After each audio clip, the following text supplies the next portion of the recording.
2015, an elite DFS Army Commando unit formed to bring high-level DFS strategy to the masses. Today, hated by DFS sharks and lineup sellers alike, they continue their quest to turn Joe into DFS pros.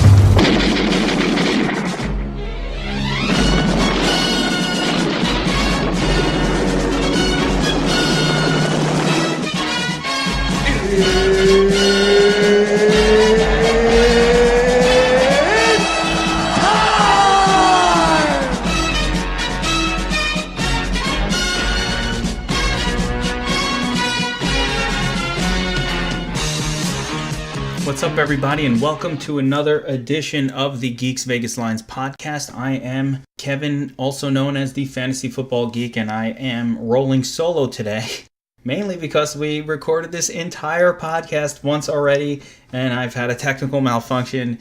It is gone, so at the very least, I've got a little practice in and a full-scale rehearsal going for this one. So basically, because this is a bit of a redux, I'm going to bring it to you real quick. We're going to go through every game of the slate. We're going to talk a little bit about the games that aren't super exciting and a little bit more about the games that are. We're going to talk about what the spreads are, what the game totals are, and some players that we like in each game. You missed some awesome tidbits in the first version about the primetime slate and strategy, and we'll see if I'll get to that stuff again. But we're going to break down every game and get ready for Week 8. So, little quick notes before we move on. One of the little things I wanted to talk about at the beginning of this one, I always like to look back at the previous week at any lessons learned. And my big takeaway, Week 7 was one of the lower scoring weeks of the season. I believe 7 teams didn't score a touchdown. That's a lot. And, when that starts to happen, we see low scores, like, oh, this is terrible. But hang in there because everybody's experiencing the same thing, so there was a lot of tilt going on early on across the board on Sunday last week, and then later games hit, and Zeke's going crazy, and and Dak's going crazy, and all of a sudden we're hitting all the cash lines. So it was another week for us where our optimized lineup, from the domination station optimizer, crushed cash as usual. So we got to stick with that a little bit more. And a big lesson and a big takeaway from last week is just the importance of having a few sort of lock studs in every single lineup, even if you have to sacrifice in some other areas. In cash games, we don't need to be perfect. We just need a few of those big hits, a few of those big studs, and get me a Zeke, get me a Bell, get me a high-end running back like a McCoy who puts up a big number. Get me one or two of those and a good quarterback play, and you're pretty much 75% of the way to cashing at that point. And then just squeak in a couple other good plays, and you're in the money. So that's how it generally works with daily fantasy sports. And we're just going to move on real quick here because, like I said, I've already recorded an hour and 20 minutes of nothing, so I don't want to dilly-dally. All right, first game of the week, Thursday night, we have the Dolphins traveling to Baltimore as 3-point underdogs in a game with one of the lowest game totals you're ever going to see, although it's replicated this week. But with a 37.5 point total, Baltimore projected to score 20 points, Miami for 17.25. And just a couple quick notes on this game. Baltimore the last 3 or 4 weeks giving up an average of like 150 yards a game to the running back position. So as perceived as they are as being a really good defensive team, they do get touched up by running backs. And Miami has a guy named Jay Ajayi who gets a lot of touches, and I think this game will stay close. So whereas, I'm not excited to play anyone from a game with a 37.5 point total, I do think that Matt Moore is an upgrade over Jay Cutler. I think that for the Dolphins, if you need to play someone from this game, if you have lineups caught up in the 2-game slate and trying to figure out what to do at the running back position, but you weren't wanting super excited to play Ajayi because he's been crap all year and Baltimore's really good defensively.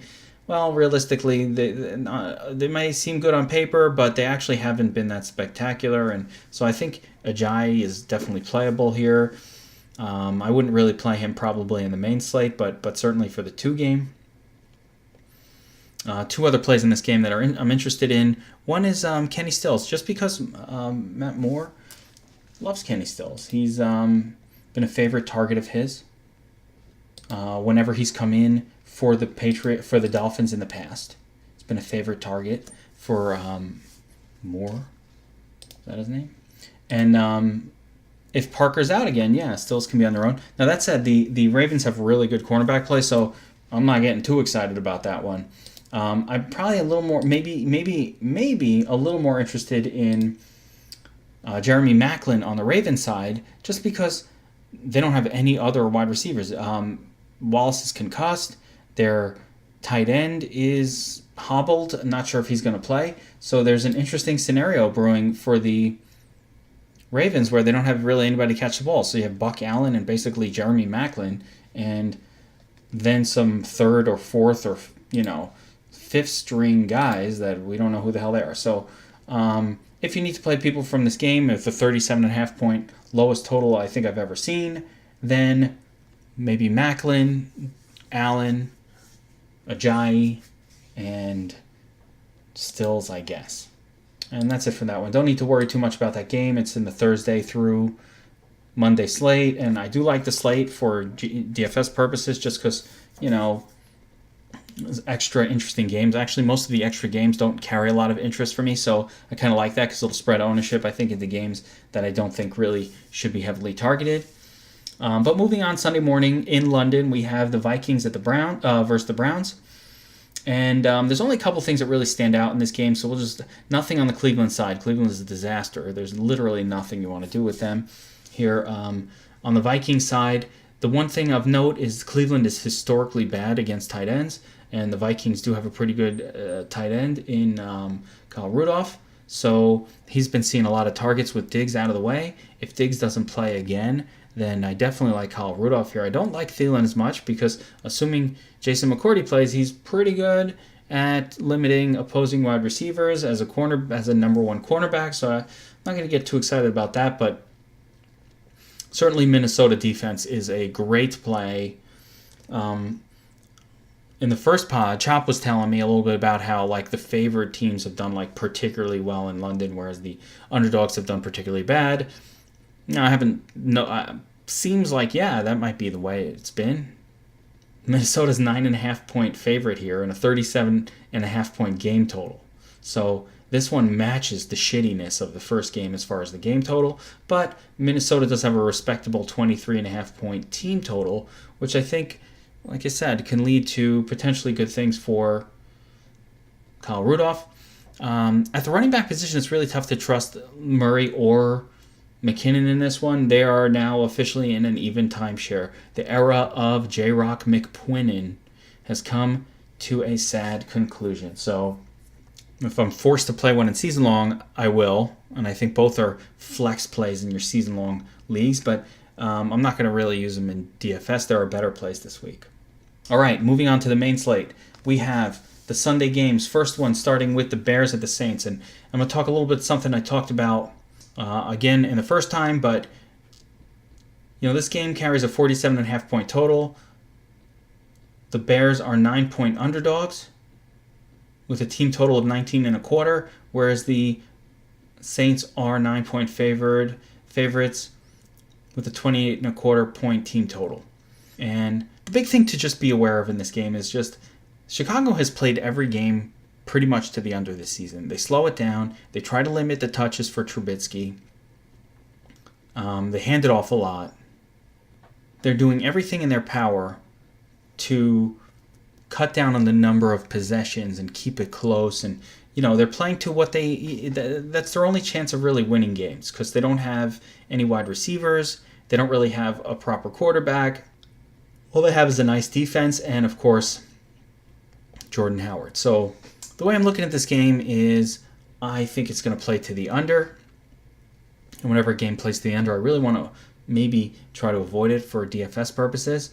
Obviously, the Saints, offense at home is always in play.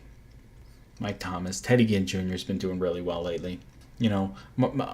Ingram, things set up well for Ingram considering, his team is heavily favored at home, and you would think, oh, that sets up really well for the running back position. Chicago hasn't been particularly spectacular against running backs, giving up 16 points per game. Not 16 points, but they're the 16th best, so the league average against running back position as far as giving up fantasy points to running backs. And they're actually towards the bottom of the league against WR1, which bodes well for Michael Thomas, who a lot of people really don't want to roster at this point because he's disappointed so many times in a row. But it's certainly, a GPP spot for Michael Thomas. The other possibility in this game that I'm seeing is Saints defense, because they've performed, they've crushed at home, they're heavily favored. Most people continue to glaze over when you look at the Saints and don't think that they're a viable defense, especially with, Cincinnati and like a couple better situations seemingly on paper, the Vikings, available for this whole weekend. So Saints are more of a sneaky GPP defense for me. Of course, Mark Ingram and Alvin Kamara are in play. As far as Jordan Howard goes for the Bears, he's going to get a lot of touches, but I haven't played him all year, and I'm probably not going to start here when they're heavy underdogs on the road, and that's mainly because, it feels like a situation where he should be game flowed out of this one. So it's more of, if you're going to play a Jordan Howard, that's definitely a GPP contrarian type thing, and, don't mix him with Saints defense or anything like that. Moving on, we have another kind of ugly game, I think, that will potentially play to the under, and that's the Atlanta Falcons heading into New York to take on the New York Jets. The 46-point game total. Falcons are favored by 4. And I think the real thing that's going on here is, what's going on with the Falcons? They've really not impressed this year at all offensively. They've yet to have a juggernaut offensive performance. They've looked nothing like they looked last year. And I think the misperception was that last season's Falcons were who they are. But if you look back, for example, at the career of Matt Ryan, he's been he's good, but he's been like a top 15 type quarterback. He's never been like a supreme fantasy asset. Last season was the first season where it was like, ooh, Matt Ryan's a stud. Before that, he was always just a middling quarterback alongside all of the other guys. He wasn't one of the top priced players. And that kind of is how his career went. He was never a super stud type quarterback. He was fine. I still think he's fine. Part of the problem for Atlanta, I think, is a new offensive coordinator, a new offensive staff with Kyle Shanahan leaving. And I really think that's affected them in a very negative way. I think that Kyle Shanahan and Matt Ryan really clicked well, and we saw it all come together last season, and it's gone downhill from there. So all that said, one of the things we talk about is what's the story with Julio? Can he be trusted? And the answer is no. Julio is not a cash play anymore. He can't be trusted in cash games. Not because he can't have a blow-up game against a really shitty Jets defense. Of course he can. But we can't trust him, so we're not going to pay his salary for a guy that's been putting up dud after dud. And he barely squeaked by last week, getting in the end zone and bringing almost value. Whereas, for 8,500 on DraftKings and, 8s on FanDuel, we just have to have a stud that absolutely delivers points week in and week out. His name is Le'Veon Bell, if you haven't met him. But players like that are who we need to pay up for. Not a Julio Jones, who, yes, will blow up once in a while. But doesn't score. He hasn't scored a lot of touchdowns. I believe one this entire season. We're in week 8. Guys have 1 touchdown. So, I don't know what the story is with that, but that's not the situation I'm paying up for. In general, I think this game is kind of ugly. I mean, the Jets players, if we could figure out like who the Jets primary running back was, and if Bilal Powell was playing by himself, I might have some interest, but they're all splitting carries. Forte, Powell, even Elijah McGuire. No one guy gets it enough. And the same thing for the Jets wide receiver core. It's really impossible to predict who out of that group is going to do well on a week-to-week basis. I do think like McCown will do fine in this matchup at home. And the player I'm looking at maybe on the Jet side is Austin Seferian-Jenkins, who's been putting up tutties every single week. He doesn't put up huge scores, but he's been a touchdown scorer, and you can't go wrong with that. I think this week, especially on FanDuel or especially on DraftKings, it might even be a week to double up at the tight end position because some of these tight ends are really in better spots than a lot of the cheaper running backs and wide receivers. In the way DraftKings has devalued the tight end position, most of these guys now represent the greatest values of the slate. So it's something to keep in mind for this one. All right, moving on. We have the Panthers against the Bucks. 44.5 point Vegas total. Buccaneers are favored by 2, and this is a game that that I actually think will play to the over. And one of the little strategies on DFS now, I'm calling it DFS 2.0. Back in the day, you could just look at matchups and you pick out the best ones and you take players from those games and print cash. That's how DFS worked. Now the sites really adjust the player salaries based on the matchups themselves and based on the over-unders. So a big part of what we have to do is try to figure out which games are projected high but really won't go that high. And we saw it last week in the primetime slate where you had the Patriots and the Falcons projected for 56 points, but the Falcons had been playing like shit all season offensively, and it was pretty obvious that And the Patriots, while perceived to be this terrible defense, have been improving every single week and have been looking better and better.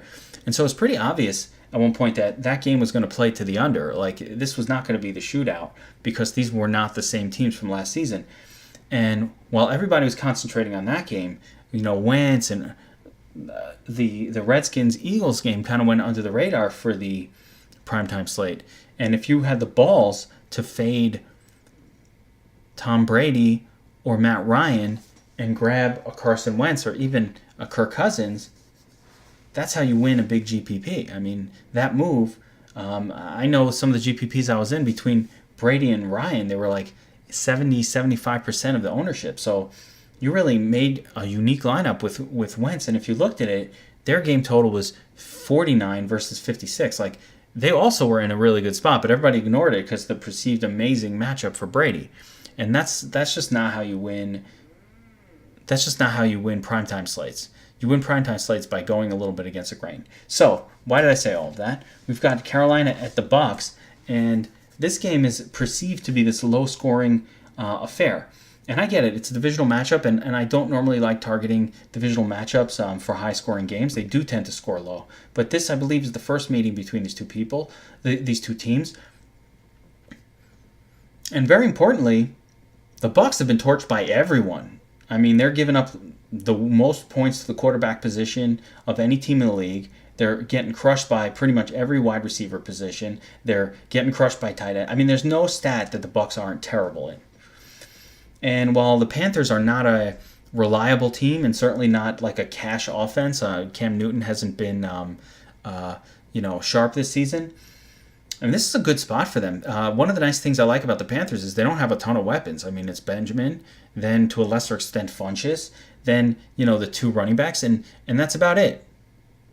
So and then of course Newton does some work with his legs, but I mean Newton's going to throw some passes, and there's a good chance that Kelvin Benjamin, at the very least, is going to be catching a bunch of them. The Bucs don't have anybody that can stop anybody as far as in their secondary. They don't have any scary cornerbacks or anything like that. So I like Kelvin Benjamin here. I like Devin Funchess on the Panthers side. I think a stack with Newton to any one of those guys is fine for GPP. It's not a cash play, but a GPP play. I don't mind Kelvin in cash. I think he's going to get those targets, and I don't think the Bucs are going to be able to stop him. I don't mind Funchess either if he's healthy. He's got a questionable tag. If Funchess is out, I like Kelvin even more.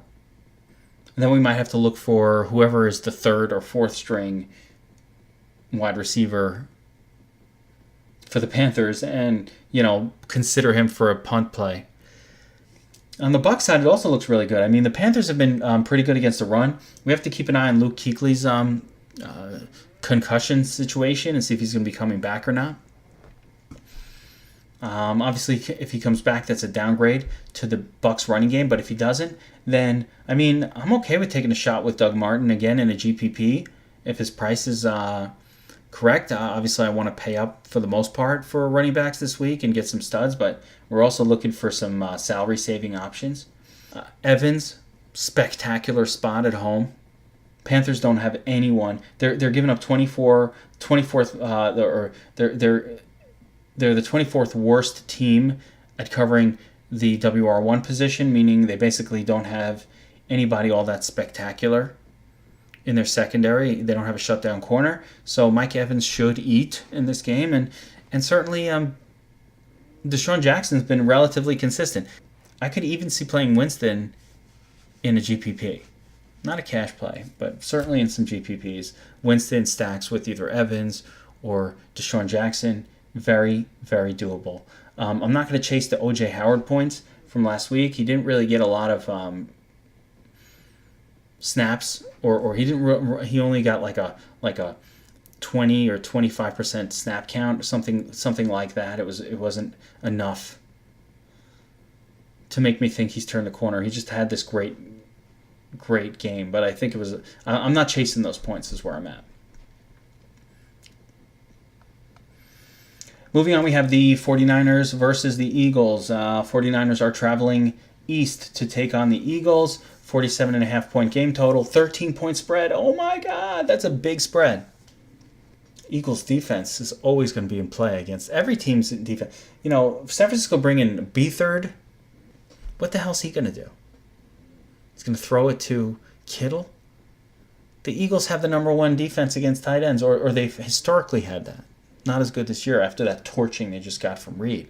But up until last week, they were pretty highly ranked at tight end as well. Meanwhile, the 49ers are ranked at the worst in every category. You can't even pick one out that defensively where they still. Well, here's one, tight end, which is odd. They just haven't faced Ertz yet because he's the tight end buster. Last week it was Reed who busted the Eagles. Now Ertz will bust San Francisco. But outside of that, I mean, the reason they're number one against the tight end is because you don't bother throwing to the tight end when they can't stop anything. They can't stop running backs. They can't stop wide receivers. So they're giving up they're ranked 29th against quarterbacks, 25th against running backs, 28th and 26th against WR1, 2, and then 28th against WR3. I mean, everything's terrible here. So obviously Wentz, Aguilar, Ertz, all good. The biggest challenge here is I don't think that the Eagles will really need to do a whole lot. I don't think they're going to be chasing points late in this game. I think they'll be up nicely. And normally a game script like this plays out well for the running back position. But, I mean, I guess if you want to be sneaky, you can use a LeGarrette Blount. It is sneaky. No one's going to use him, especially on DraftKings or FanDuel. No one's going to use him, but, and he doesn't get enough touches, but, if he breaks one or if they just hand it to him in the fourth quarter and he just tears it up, he could. It's an interesting GPP play where he could actually have a blow up spot here. But outside of that, I mean, there's nothing about the San Francisco offense that I'd be interested in. For the Eagles, again, it's just the usual suspects with Ertz and Wentz being the primary two. One important note is that Aguilar seems to have overtaken Alshon Jeffrey as the sort of third option in this offense. And Jeffrey's kind of like the WR2, fourth option in this offense at this point. And, that's just what it is. We have to accept it. The sites haven't accepted it yet because the salaries haven't quite flip-flopped. But Alshon needs to come down significantly before I would roster him, even in a spectacular spot like that. I'll certainly play him in my season-long leagues because I ain't got no choice. And this is a great matchup, but Alshon has not clicked with Wentz so far this season. And Eagles defense is one of the best plays on the board. Beathard. I mean, it's going to be tough this week deciding between the Eagles, the Vikings, and the Bengals as far as who we want to use the most of.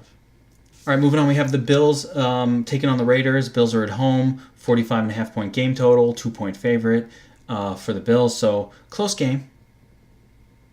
You have Oakland traveling all the way to the East Coast. You got a Bills defense that's looked spectacular so far this season. Quarterbacks, ranked 11th. Against running backs, number 7 overall. Not that Oakland has any running backs, but number 7 overall. WR1, 19, WR2, ranked 8. Tight end, 13th. So basically, the Bills have done a really good job of just playing defense, limiting their opponents. They're winning games. Good for them. And they don't have any wide receivers on the Bills, so it's all pretty much McCoy and Tyrod Taylor doing it with his legs, or kind of spreading the ball around to a couple of these unknown, no-name, generic wide receivers that they have. Kudos to the Bills. And I mean, it's a rough spot for the Raiders because, are you really excited to play some team going into Buffalo, coming all the way from the West Coast? I mean, they're probably going to have a tough time with that. I definitely don't see any cash viable plays on the radar on the Raiders this week. Nothing. I mean, certainly in tournaments, you can make an argument for Michael Cooper or Cooper and Crabtree, Michael Crabtree and Cooper. But as far as cash plays, there's virtually nothing. Marshawn Lynch is going to be out this week, and so it's Jalen Richard and DeAndre Washington, I believe, are going to take over at running back, and they have a third guy that they bring in. I'm not super excited about that situation. They're definitely going to be splitting a lot of carries. I don't know. I don't think there will be one that's favored over the other, and I don't know that there will be enough volume here in a road game against the Bills, a tough matchup where, this is really even worth wasting our time or wasting our money rostering. So, whereas I might use Richard in one of my season-long leagues because I got no choice, deep benches, I'm not using him in DFS, not unless I absolutely have to, and I can't imagine a scenario where I'd have to. I have some sneaky sleepers for this week that are coming up. Coming up next, maybe. All right, next game on the slate. Got the Colts, got the Bengals, 41.5 point total, but the Bengals are favored by 10. So you have a Colts team that has a worst I've ever seen levels, not the worst I've ever seen, but almost 15 and 3/4 point projection in this game. The Bengals are projected to score 25.5 points. Ugly game. And it starts with the first and most exciting play on this game is Bengals defense, because the Colts, not good. Bengals defensively have actually been very good, outside of a couple of snafus here and there. Limiting quarterbacks to the 12th fewest points, running backs and wide receivers 6th, so 6 overall in both of those spots. So basically, the Bengals are good on defense. Simple as that. They're good. Colts, bad. Give up lots of points. Can't score. Turnovers. We don't want anything to do with this Colts team. If you need to get really sneaky, then I don't hate Marlon Mack. Have to start him in one of my season-long leagues because I got no choice. But I don't hate Marlon Mack, mainly because I expect the Colts to be down, and you're not going to be pounding the rock up the middle with Frank Gore when you're down by 10 points. You're just going to be in hurry-up mode, throwing, and maybe they'll throw it to Mack, and maybe they'll break one. So he's a sneaky under-the-radar punt on DraftKings in the flex.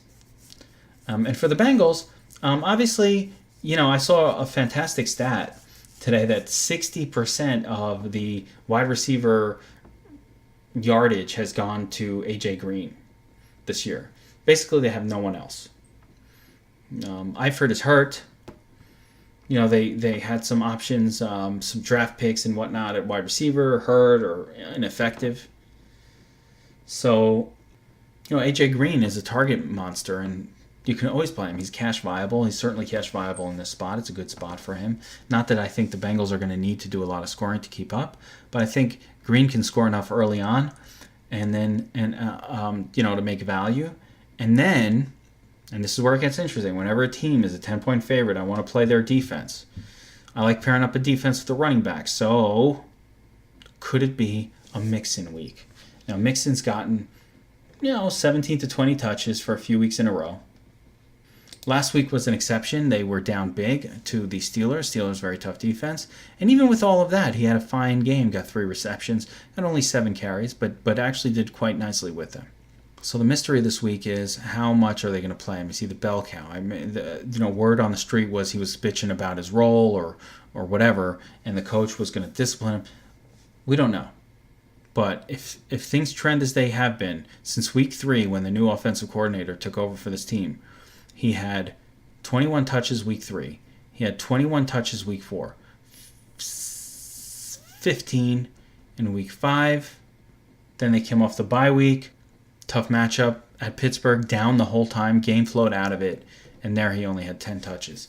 But he's hit about 10 points a game every single one. So that's not enough for a $4,700 player. On DraftKings, we need 3 times earnings, so we need closer to 15 points just to make cash value. But I mean, I think he's so close, and if he can get those same number of touches, but those other matchups were Pittsburgh, Buffalo, Cleveland, and Green Bay. Now, Green Bay's been pretty tough defensively against running backs, this was also the first game.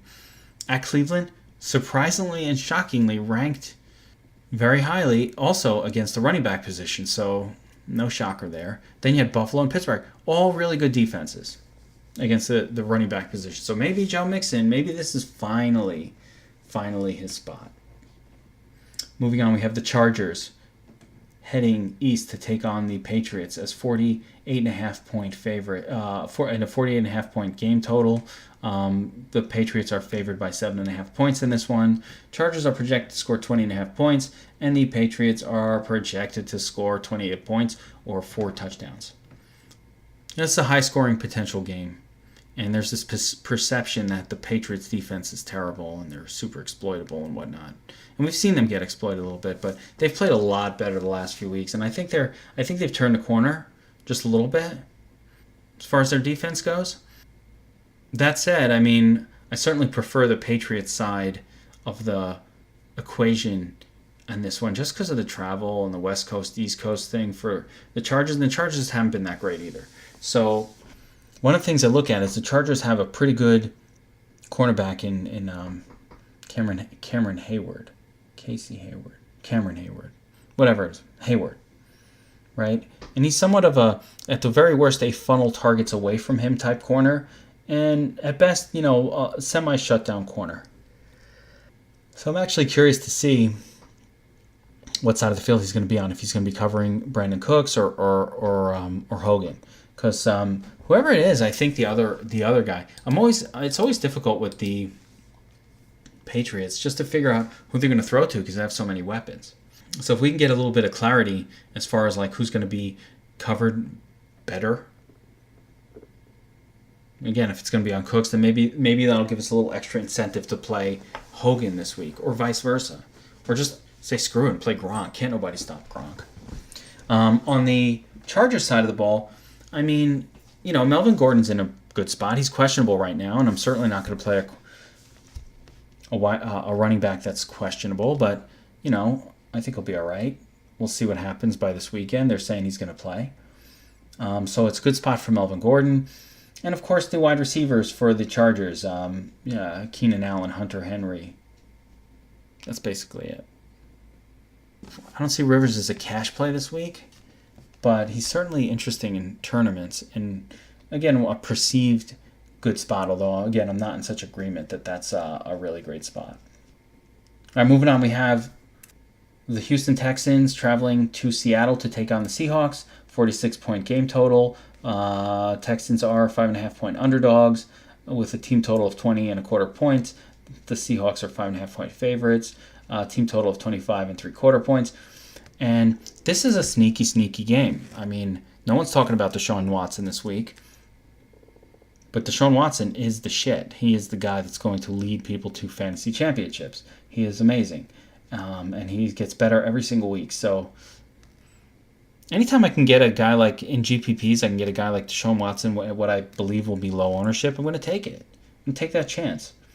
Watson throws to DeAndre Hopkins and Will Fuller for the most part, and both of those guys are in play. I think Hopkins is going to be covered by Richard Sherman, but I'm not sure that Sherman is a shadow corner. He normally actually just stays on his side, so they could put Will Fuller on that side and get Hopkins open. I think in the end of the day, we can't worry too much about it. We just got to stack it up, cross our fingers, and hope for the best. This is a game that's stackable in its entirety because I certainly like Russell Wilson here. Both of these teams are perceived to be great defenses, and neither one of them is as great as maybe the perceptions seem, although I will give it to both teams have limited opposing quarterbacks really well, which is why this is a GPP only type game. But the Wilson to Baldwin combo has been fantastic last few weeks, and I don't see why that wouldn't keep going. Again, Houston's missing some players, and Baldwin plays out of the slot. He usually doesn't get the opposing team's best corner.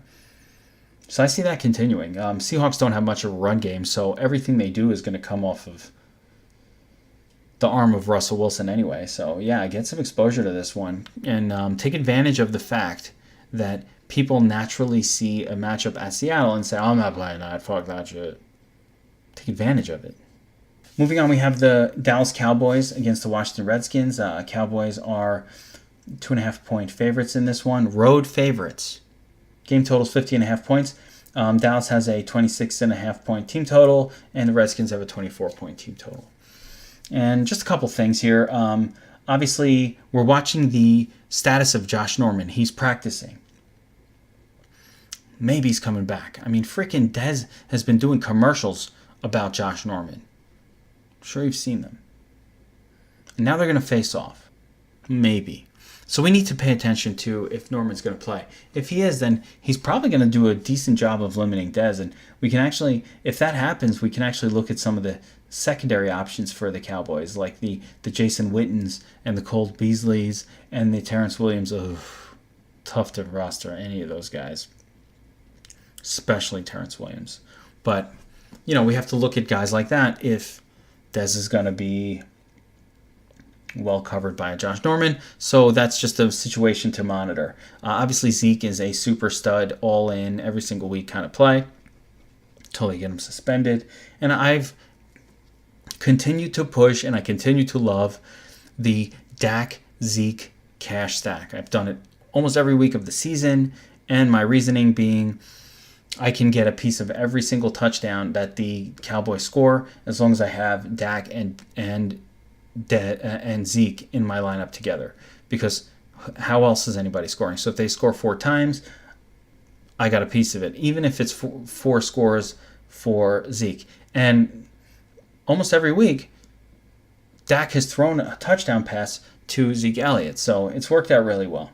I still like it. On the Redskins side, the important thing to note is that Terrell Pryor Sr. is no longer the number 1 wide receiver for this team. His target share went down massively last week. Also important to note that Chris Thompson is clearly the number 1 wide receiver for this team and the number 1 running back. I don't see Chris Thompson as a cash play at all. He's very dependent on the big breakaway type situations and a touchdown to follow. So he's more of a GPP type play. For me, like in that afternoon slate where there's only 3 games, you probably have some shares of him. Now, the other guy I like, and I don't know how sneaky or not sneaky this is, but last week's game, as they sat Terrell Pryor in favor of, that's right, you heard it here first, Mr. Josh Doctson. And Doctson was a first round draft pick last season. He got hurt. Didn't hear much from him, and he's kind of been a little hurty this offseason too, and he's finally healthy now and getting more and more involved in the offense. And the thing I like about Doctson, he's got all the measurable size. He's an athletic freak, and his target numbers have gone up the last couple weeks. So he started at 2, then he got to 3, and now he's at. Last week he had 5 targets, and I expect more of the same. If he's getting 90+% snap share, the ball is going to find its way to him, and they definitely like going to him in the red zone. I mean, certainly Reed is the number 1 option in the red zone, but Josh Doctson is someone they've thrown red zone targets to, and I believe he's caught a couple of touchdowns this year already. So yeah, I mean he's got 2 touchdowns so far this season, so they definitely target him in the red zone. And this week on DraftKings, when you need value, emergency, you can get Doctson for $3,900. And I looked around. It's probably, for me, the absolute best play on the board at that price. Moving on to the Sunday Night Hammer, we have the Steelers taking on the Lions. And this game is a 45-point total. Steelers are favored by 3, road favorites, and projected to score 24 total points, whereas the Lions are projected to score 21. And here's the situation here. I mean, the Lions, they just don't have a lot. Without Golden Tate might be out. We have to watch that status. But Golden Tate might be out this week. Pittsburgh brings the number 2 overall defense against quarterbacks, number 2 against the tight end position. Top 15, top 15 against wide receivers and running back. They're just a good defensive team, or they have been so far. They're one of the better teams this year. I think they're having a lot of fun out there. So, my favorite play in this game is absolutely Le'Veon Bell. He's a lock. If you're playing slates with this game in it, just play Bell. He's going to be indoors on the carpet. He's going to be running. He's going to be doing his thing. Le'Veon Bell's the man. He's just, he gets 30, 35 touches, lots of carries, lots of receptions. He's just so heavily utilized. You can't not have this guy on your team. Antonio Brown is interesting for the Steelers as well. He's going to be covered probably by Darius Slay, but I'm sure Darius Slay will, I would imagine he would shadow him, but can't nobody stop. Let's be serious. Nobody's stopping Antonio Brown. Unless you're Xavier Rhodes, you're probably not stopping Antonio Brown. So, I like Antonio Brown if you can afford him. Certainly he's going to, both him and Bell in the primetime slate, which is what this game comes down to is, you're looking at this one, you're looking at the Chiefs versus Denver game, because these are the 2 primetime slate games. This is now a completely separate slate for the most part. And we're looking at these two going, all right, what plays do we like from these 2 games? Well, I don't like anything from the Lions. I like Steelers defense. Let's just go through all 4. I like the Steelers defense because they've been great defensively. Unfortunately, they're on the road. Lions defense has been pretty good too. And, normally it's not the team you want to target against. Actually, the Lions' biggest vulnerability so far this year has been the tight end position. So, in the 2-game slate, with no tight ends really of note, outside of course, Travis Kelce, but with no tight ends of note, can I put Jesse James in the flex spot? I think yes. Just because of the matchup. If Golden Tate doesn't play, I think Galladay is coming back. And of course you have the Abdullah and at running back and for the Lions. I just don't like anything really. The only thing about the Lions that makes me interested is just the fact that when they're at home, they play they play up to their competition. They always have these late comebacks. It's the Lions' MO. So it's something I'm definitely, at the very worst, keeping in mind. This is something, like the Lions have traditionally done really, really well at home in these types of games. But again, it's really, really a tough one to get excited about because both these teams are super good defensive teams. And then you look at the next game, it's like, oh shit, more of the same. So the Monday night game, we have the Broncos taking on the Chiefs. And the Broncos are 7.5-point underdogs on the road in a 43-point game total. Broncos a minuscule 17.75-point projection, whereas the Chiefs have a 25.25-point projection at home. If you look at the defensive stats, the Broncos are number 1 against the RB position, not good for Hunt. Number 1 against WR1s, not that the Chiefs have one. Number 17 against quarterbacks in general, and they have been vulnerable to tight ends. Ranked 29th overall. Hello, Travis Kelce. So basically, looking at this slate, 2 things stand out. I'm going to go through it position by position. Defense. I believe the chalk will be Kansas City because Denver has just looked terrible on offense. Simeon is falling apart. So Kansas City will be the chalk. I think Steelers will be the second highest owned, followed by, the Broncos and the Lions at very, very low ownership. Chalk is generally chalk for a reason, and I certainly, in a bubble, I love Kansas City defense here most of all. Again, followed by Pittsburgh. If I'm entering a very, very large GPP, I might have to take some interest in Denver just because I think they're not going to be owned, and it's still Denver. Now, Kansas City doesn't turn the ball over very often, but we're talking about Denver. The Denver defense, one of the best defense in the league the last couple of years. The best scoring defense in the league the last couple of years. So I think in a slate where you can get Denver at like 10% ownership or something like that, it's got to be a consideration. Looking at that game, the number 1 play is, of course, Travis Kelce. I don't mind Alex Smith just because he'll throw it to Kelce. I don't think Kareem Hunt, for example, is going to be able to score outside of like a reception or a goal line kind of stand. or goal line push. I don't think he's going to, get huge yardage in this game against the Denver defense, ranked number 1 overall against the RB position. So I think Kelsey's the guy I'm going to pay up for here.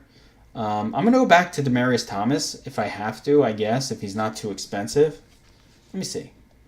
5,900 again. So not great, but at least his price didn't go up. But as long as Sanders is out, I mean, they're just going to keep throwing it to Demaryius, I guess.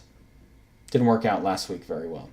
But certainly in a 2-game slate, you don't have that many options. So, yeah, Demaryius is interesting here for the Broncos. I do not like C.J. Anderson or any of their running backs. I get that Kansas City has been gashed up by running backs so far this year, but I'm just not buying it. Chiefs defense is good.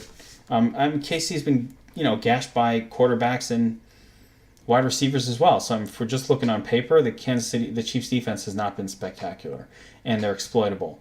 And no one likes Simeon right now, and he's looked terrible for weeks. And that's the perfect scenario for a primetime slate sort of unexpected thing, which is how you win primetime slates.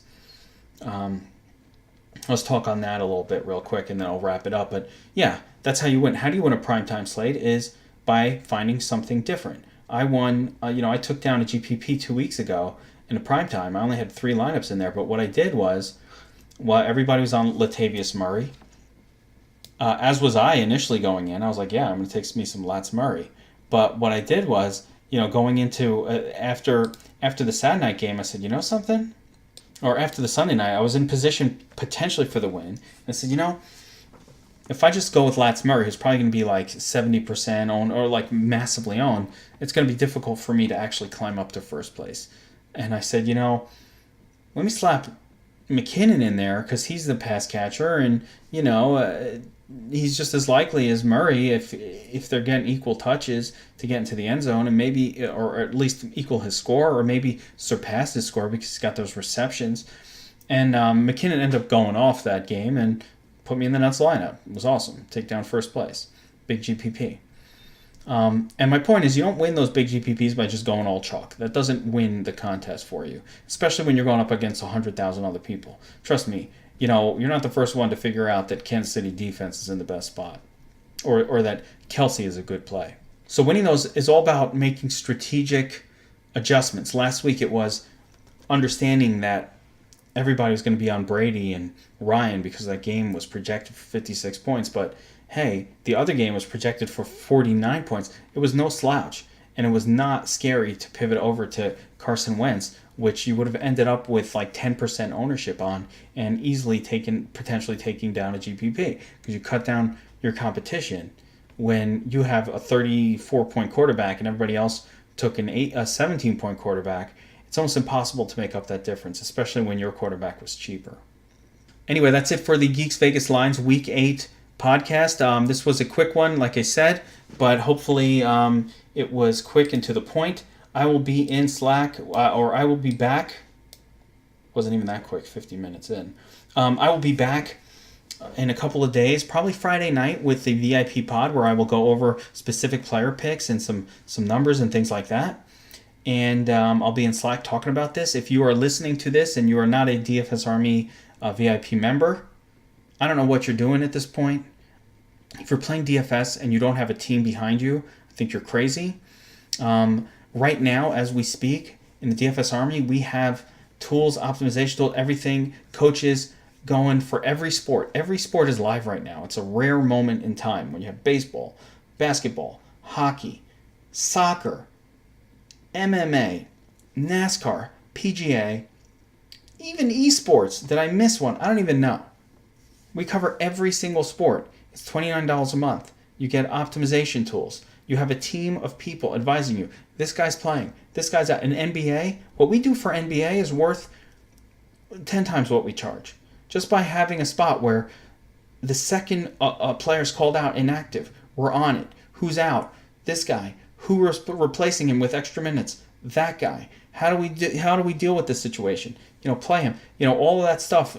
NBA is all about the half hour before lock. That's when everything happens. And that's what having teams about. Nobody can handle that on their own. And be good. You're going to make your own projections. every single day. This is what we do. We take all those numbers. We're crunching numbers all the time. So get in the group, get on the team, check it out. There's a free trial offer on dfsarmy.com. Check us out for a month. If we suck, okay. Quit. Cancel. There's no obligations. If we suck, you leave. There's a reason our group continues to grow, because it's awesome. We care about our members. We're out there every single day doing our best, putting all the information, building our tools, making them better. Literally another improvement to the Dom Station is coming next few days, and another massive one in the next week or two. It's non-stop. So I hope to see you guys in Slack. We'll talk a little bit more about this weekend slate. Good luck. Good luck this weekend, everyone. And I will, if again, DFS Army VIPs, I will see you in Slack. And if you are just a regular listener, keep on reading. We appreciate you. Download. Give us a like on whatever service you downloaded us on. And I will see you in the lobby. Peace. Thank you for listening to the DFS Army podcast. Join the DFS Army today and gain access to our private Slack chat, where you can chat with real DFS pros and coaches, as well as other DFS Army members with winning track records. Also included in your membership is access to our premium articles, DFS Army weighted projections for every sport we offer, from NFL to MMA. Weekly player picks and cheat sheets, the strategy vault of timeless concepts, and the DFS Army Domination Station, a truly state-of-the-art lineup optimizer, offering your personal projections or ours. The DFS Army membership is the best value across the industry. Join today using the coupon code podcast on dfsarmy.com to unlock 20% off your monthly subscription and get 2 free ebooks, as well as the secrets to unlocking a new level to your game.